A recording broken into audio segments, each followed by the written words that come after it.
Hey everyone, welcome back to Daily Devotions. Pastor Steve here walking with you in God's Word. We're in Ruth chapter 2. Ruth chapter 1 led us down the path of the emptying of Naomi. Ruth chapter 2 puts us into the place where they came back to, whether in Bethlehem and Judah, back to her family, back to her home. There was celebration of that. And Naomi says, don't celebrate this.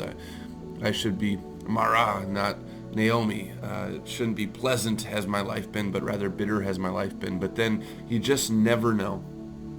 You just never know the day or the time. You just never know the circumstance and the place that God is going to intervene and turn that bitterness and turn that hopelessness and fill it with his hope and fill it with his purposes.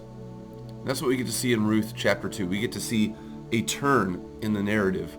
And the turn in the narrative comes from a planted and purposeful person of God. And his name is Boaz. As we see this narrative, it's really directed towards Ruth working in the fields and Boaz interacting with Ruth. But then as this news comes to Naomi, there's that little bit of turn. There's that little bit of filling her emptiness. A little bit of connection of being able to say, I don't have anything. Yet Boaz was that type to be able to say, you have something. You have something that God put in place years and years and years ago. An extended family, a kinsman redeemer, someone who's going to step into your life at the right time in the right place to intervene in God's purposes. To fill your bucket, but not just fill your bucket, fill your life with hope. You just never know the day, the time, the place, the person that God might have in mind to be able to fill you with his hope. Ruth chapter 2. Now Naomi had a relative on her husband's side from the clan of Elimelech, a man of standing, whose name was Boaz. And Ruth the Moabitess said to Naomi, let me go to the fields and pick up the leftover grain behind anyone in whose eyes I find favor. And Naomi said to her, go ahead, my daughter. So she went out and began to glean in the fields behind the harvesters.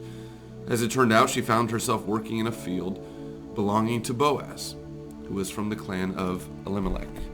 And so we actually go gleaning with our fourth graders out in West Boca, West Boynton, in South Florida here.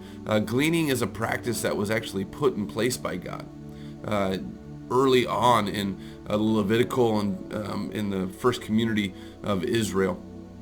He said, you're going to go through your fields, but don't just get every detail. Leave some of the fruit, some of the vegetables, some of the harvest. Leave it behind.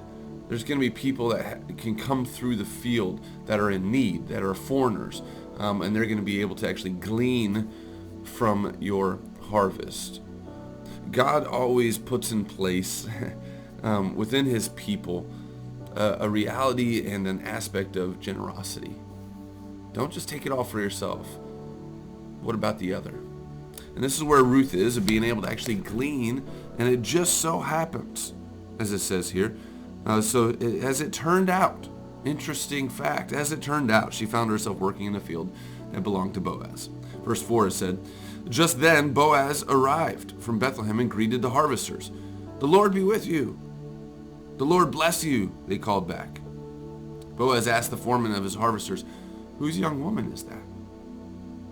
The foreman replied, she is the Moabitess who came back from Moab with Naomi. She said, please let me glean and gather among the sheaves. Behind the harvesters, she went into the field and has worked steadily from morning till now, except for a short rest in the shelter. So Boaz said to Ruth, my daughter, listen to me. Don't go and glean in another field, and don't go away from here. Stay here with my servant girls. Watch the field where the men are harvesting and follow along after the girls. I have told the men not to touch you. And whenever you are thirsty, go and get a drink from the water jars the men have filled. At this, she bowed down with her face to the ground. She exclaimed, why have I found such favor in your eyes that you notice me, a foreigner? Boaz replied, I've been told all about what you have done for your mother-in-law since the death of your husband, how you left your father and mother and your homeland and came to live with a people you did not know before. May the Lord repay you for what you have done. May you richly be rewarded by the Lord, the God of Israel, under whose wings you have come to take refuge. May I continue to find favor in your eyes, my Lord, she said. You have given me comfort and have spoken kindly to your servant, though I do not have the standing of one of your servant girls. At mealtime, Boaz said to her, Come over here, have some bread, and dip it in the wine vinegar. When she sat down with the harvesters, he offered her some roasted grain. She ate all she wanted and had some left over. As she got up to glean, Boaz gave orders to his men.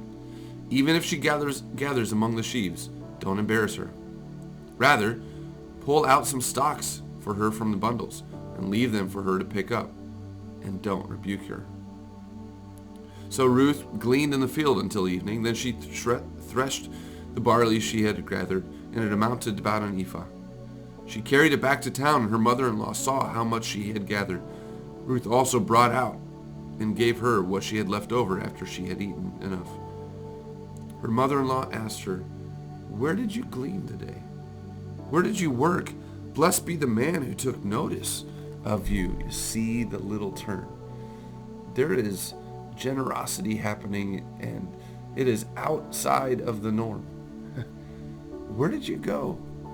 Who did you glean from today? Because they lavished on you.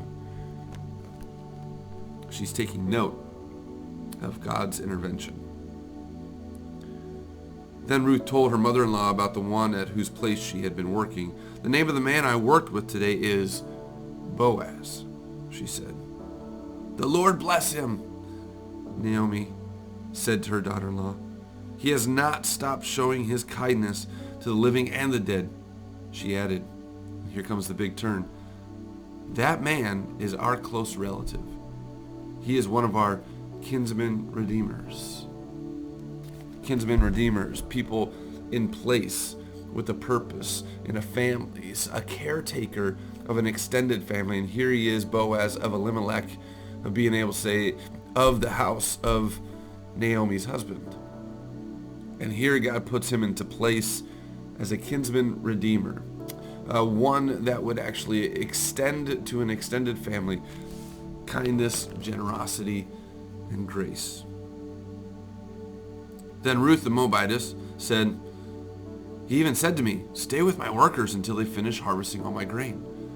And Naomi said to Ruth, her daughter-in-law, It is good for you, my daughter, to go with his girls, because in someone else's field, you might be harmed. You just know in that context, some of the workers, especially the women in the worker, were just treated in miserable, hey, you're going to receive this, so I get this from you. And they could be harmed. Verse 23, so Ruth stayed close to the servant girls of Boaz to glean until the barley and the wheat harvests were finished.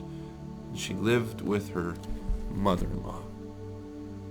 A promise that Ruth gave to Naomi. Where you go, I will go. Where you stay, I will stay. And she's living with her mother-in-law. And God is providing for them.